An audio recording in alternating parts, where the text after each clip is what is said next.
बताया ना कि ये जांच का विषय है और जांच में दो दोषी पाए जाएंगे, उन पर कार्रवाई होगी। सर मुजफ्फरपुर में लेकिन लगता है कि पटना में जो ये कोचिंग का रेगुलेशन, जिस तरह से कुकुर मुत्ता मशरूम की तरह पूरी तरह कोचिंग संस्थानें बढ़ रही है, छोटे छोटे जगह पर लोग कोचिंग खोल ले रहा है, जहाँ पर जाने की व्यवस्था नहीं है, पार्किंग के लड़कों की व्यवस्था नहीं है। ये लॉ एंड ऑर्डर नहीं है, ये तो आपसी रंजिश का मामला है। दो कोचिंग संस्थान आपसी रंजिश में आप किए हैं, घटना किए हैं। दो कोचिंग सेंटर के आपसी विवाद को लेकर बिहार सरकार में मंत्री अशोक चौधरी ने बड़ा बयान दे दिया है। नमस्कार, आप देखना शुरू कर दिए हैं दर्श न्यूज और मैं हूं कुमार मनीष। देखिए, आज दिन गुरुवार है और आज के दिन भी जनता दल यूनाइटेड के प्रदेश कार्यालय में जनता दरबार लगाया जाता है। तीन मंत्री जन सुनवाई करने के लिए पहुंचे हुए थे। तस्वीरों के माध्यम से हम आपको दिखाने का प्रयास कर रहे हैं। देखिए किस तरह से बिहार सरकार में मंत्री डॉक्टर श्वेता गुप्ता, बिहार सरकार में मंत्री मदन सहनी और बिहार सरकार में मंत्री अशोक चौधरी जन सुनवाई को लेकर पार्टी के प्रदेश कार्यालय पहुंचे हुए थे। इसी बीच में जब अशोक चौधरी से मीडिया कर्मी ने सवाल किया कि दो कोचिंग सेंटर के आपसी विवाद को लेकर बवाल बढ़ते जा रहा है, तो क्या कुछ कहते हुए नजर आ रहे हैं। पहले उनके हम बयान को सुनवाते हैं। पटना दो कोचिंग संस्थानों के बीच में लड़ाई हुई, अब ये वीडियो आ रहा है, क्या कहा कि गोली चलाया गया, अब गोली चलाने की बात हुई। मंत्री जी तो मदन जी तो स्पष्ट रूप से उन्होंने बताया ही है। मदन जी ने बताया ना कि ये जांच का विषय है और जांच में दो दोषी पाए जाएंगे, उन पर कार्रवाई होगी। सब मुजफ्फरपुर में, लेकिन लगता है कि पटना में जो कोचिंग संस्थान जितने हैं, ये इन पर सरकार का रेगुलेशन आना चाहिए। और जब मैं 15 में मंत्री था, एजुकेशन मिनिस्टर, हमने एक रेगुलेशन लाया था कि भाई कहाँ पर बैठने की जगह है, पार्किंग की जगह है कि नहीं, पानी पीने की जगह है कि नहीं। याद होगा कि एक बार वहाँ अपने जहाँ पर कोचिंग होता है गुजरात में, वहाँ पर एक बहुत बड़ी घटना हो गई थी। उसके बाद इसको लाया गया था। इसको उस तरह से हम आग्रह करेंगे अपने शिक्षा मंत्री जी से भी कि ये कोचिंग का रेगुलेशन, जिस तरह से कुकुर मुत्ता मशरूम की तरह पूरी तरह कोचिंग संस्थानें बढ़ रही है, छोटे छोटे जगह पर लोग कोचिंग खोल ले रहा है, जहाँ पर जाने की व्यवस्था नहीं है, पार्किंग के लड़कों की व्यवस्था नहीं है, ये व्यवस्थित होनी चाहिए।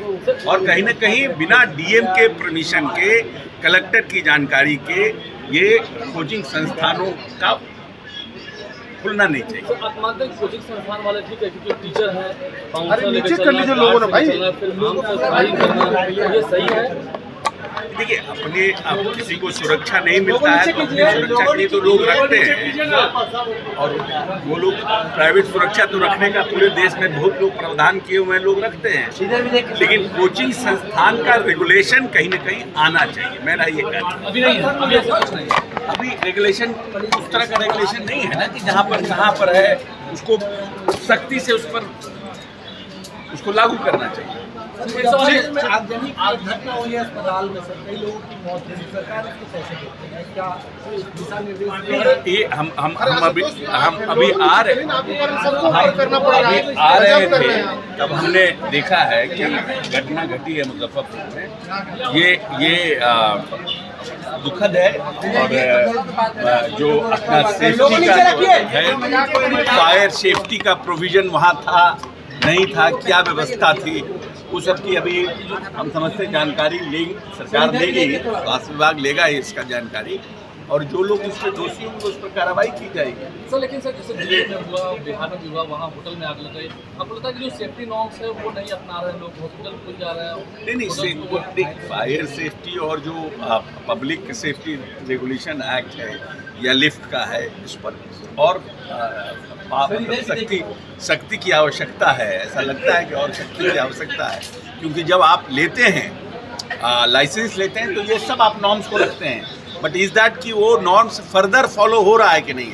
अब 10 साल पहले आपने जब नर्सिंग होम खोला तो आपने लिया, आपने सब इक्विपमेंट्स दिखाए, बट इज़ दैट कि after 10 years also it is in the same position और नॉट।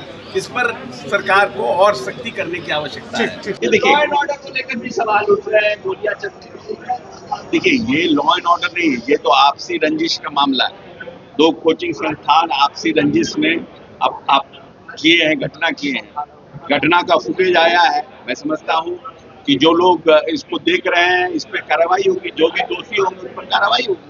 तो आपने देखा किस तरह से साफ तौर से ये कहते हुए नजर आ रहे हैं कि देखिए जांच का विषय है, पुलिस जांच कर रही है, जो भी दोषी ठहरेंगे उन पर कार्रवाई होगी। हालांकि इस मामले को लेकर ज्ञान बिंदु के जो डायरेक्टर है रोशन आनंद सर के साथ साथ 2 लोगों को बेऊर जेल भेज दिया गया है, लेकिन पुलिस सीसीटीवी फुटेज के आधार पर अभी भी जांच कर रही है।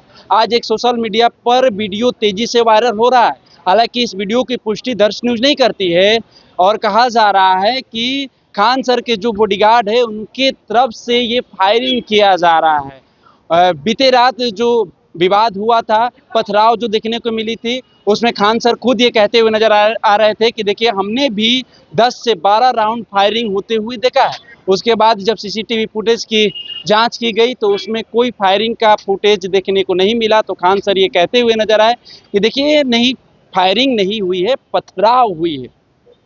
लेकिन बिहार सरकार में मंत्री अशोक चौधरी साफ तौर से ये कहते हुए नजर आए कि देखिए अब इसको लेकर सरकार को भी संज्ञान में इस मामले को लेना चाहिए और कोचिंग सेंटर के लिए जो लगातार कोचिंग सेंटर खुल रहे हैं वैसे कोचिंग सेंटर पर अब सरकार को निगरानी रखना चाहिए। जहां व्यवस्था नहीं है वहां भी लोग कोचिंग खोल दे रहे हैं, इसमें बच्चों को काफ़ी परेशानियों का सामना करना पड़ रहा है। तो आपने साफ तौर से देखा किस तरह से आपसी विवाद को लेकर, 2 कोचिंग सेंटर के आपसी विवाद को लेकर बिहार सरकार के मंत्री अशोक चौधरी क्या कुछ कहते हुए नजर आ रहे थे। फिलहाल इस खबर में हम इतना ही छोड़ जाते हैं। कैमरामैन बबलू के साथ मैं कुमार मनीष, दर्श न्यूज, पटना।